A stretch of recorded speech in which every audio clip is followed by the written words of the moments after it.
প্রিয় ছাত্রছাত্রীরা, আশা করি তোমরা ভালো আছো। তোমাদের একটা গুরুত্বপূর্ণ বায়োগ্রাফি আমি আমার ওয়েবসাইটে দিয়েছি www.pkgy.in।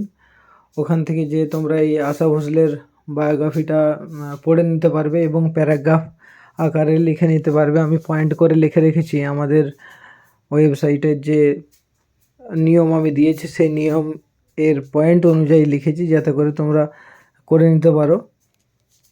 এই ভিডিওর ডেসক্রিপশন বক্সে তোমরা লিঙ্কটা পেয়ে যাবে। ওই লিঙ্কে ক্লিক করে তোমরা বায়োগ্রাফিটা পড়ে নিতেও পারবে এবং এটাকে পিডিএফ আকারে বের করে নিতে পারবে এবং খাতাতে লিখেও নিতে পারবে। যাই হোক, তো তোমরা এই আশাজির বায়োগ্রাফিটা করে নেবে, মাধ্যমিকের জন্য খুব গুরুত্বপূর্ণ। ঠিক আছে, এটা পয়েন্ট আকারে আমি লিখে দিয়েছি, সেই পয়েন্ট আকারে তোমরাও লিখে নেবে। আশা করি বুঝতে পেরেছ। এই লিঙ্কে ক্লিক করে যেয়ে তোমরা বায়োগ্রাফিটা পুরো লিখে নেবে। ঠিক আছে, তো আজকে এই ভিডিও এখানেই শেষ করলাম। পরের ভিডিওতে আবার দেখা হবে।